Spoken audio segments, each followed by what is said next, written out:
Hello everyone, it's Onyi here and we're back again with another video. Today we're going to be doing a sound quality comparison between the Onyx Studio 4 and the Marshall Stockwell II. Thank you very much to all those that took part in the polls and voted for this video. Now keep watching till the end if you want to know the speaker I picked as my winner. Over on this side, we have the Onyx Studio 4 coming in with a thumping deep bass, crystal clear highs, Connect Plus stereo pairing, and an 8-hour battery. And over on the other side, we have the Marshall Stockwell II with an impressive omnidirectional sound, Bloomline stereo construction, Bluetooth 5.0, and a 20-hour battery. And one question remains, just how good is the sound quality? Well, let's find out. And with all of that being said, let the battle begin.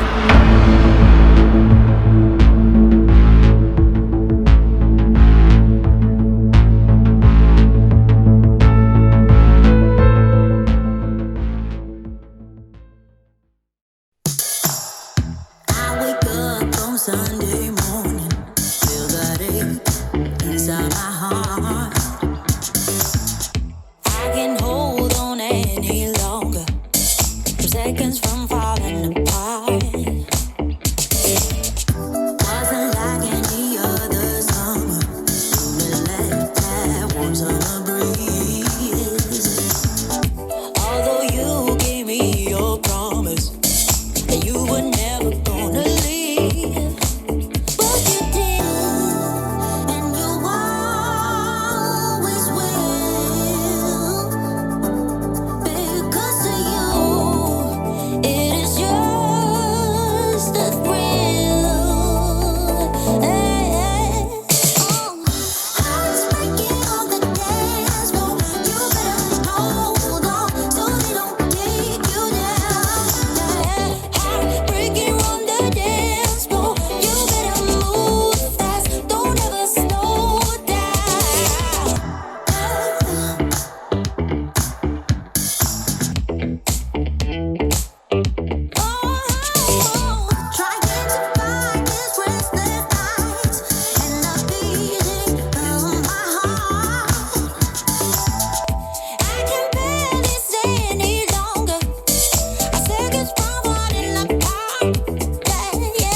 Okay guys, I hope the recording was able to help you make a decision, and I'm sure most of you will agree that when it comes to fullness of sound, there is a clear winner here. But before we jump to that, let's talk about some very unique features found in the Stockwell II and how they compare. And first off is design. I think the design of the Marshall really looks good. Now Marshall has modeled the Stockwell II to look like a mini guitar amp. The Onyx 4 really looks good, but I'll have to go with the vintage design of the Stockwell II. And the next is sound quality. Now when it comes to sound quality, the Stockwell II has an amazing sonic signature. The mid-range clarity is awesome. Now it's much better than what you get in the Onyx Studio 4. There seems to be some kind of effects processing going on in the Stockwell II. It sounds to me like the Stockwell adds some kind of delay and reverb to the music to achieve what I would describe as an open sound. Now this effect is very subtle but very cleverly done. You can just about hear the tail end of the effect. It mostly targets the vocals and solo instruments in the high to mid-range area. But there is a downside to this effect though. Sometimes it actually makes some songs to not sound as good or accurate, and because there is no way of controlling this effect, you're kind of stuck with it. And if it badly affects your favorite song, then there's nothing you can really do about it. The effect is definitely a good step in my opinion, but a control dial would have been really great for adjusting it to taste, or to completely shut it off if you wish. Okay, now the next point is the bass. Now the bass of the Stockwell II is okay, but I must tell you it is no way near what you're getting on the Onyx Studio 4. The Stockwell II doesn't have a full-bodied sound, so if you love a good bass, then the Stockwell II is not going to please you. The Onyx Studio 4 will be a greater option for a thumping bass sound.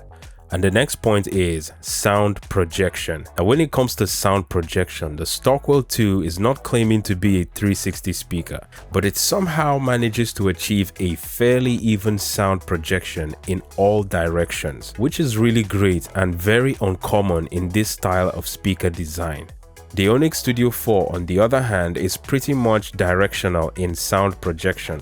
Although it has a good stereo sound stage, the best listening position will always be in front of the speaker. So that makes the Stockwell II one of the best options for omnidirectional sound, as it maintains great sound quality at almost every angle. Now the next thing we're going to talk about is the volume and loudness. Now this is where the Stockwell II starts to really struggle. The Stockwell II doesn't get loud enough as most speakers do. At high volumes, you kind of feel like you still want a bit more from the speaker. But don't get me wrong though, at max volume it does get reasonably loud. But once you go over 80% volume, you start to hear the internal limiters compressing the music, and it doesn't sound good to my ears. Now most speakers will really get loud at about 80% volume, but it's just not the case with the Stockwell II, so just keep that in mind. Now the recordings in this video have been matched for loudness to make it easier to hear the differences, but I'm going to play you another sample without the loudness match, just to give you an impression of the differences in perceived loudness between these two speakers. Now both speakers will be playing at exactly 80% volume, so let's hear the samples.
Okay guys, I hope that was able to answer some of the questions you may have about the loudness. Now I'm sure some of you would like to know which portable speaker I would go for in this comparison.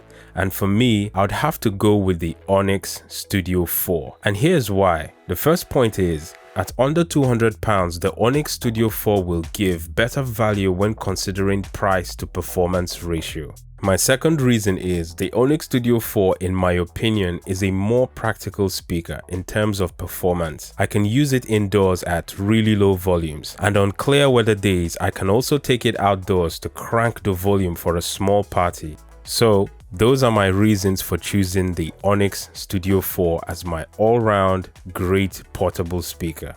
The Stockwell II, on the other hand, I'd like to keep it as my personal speaker for a small room or an office, or maybe in an environment where I just need a really good background music.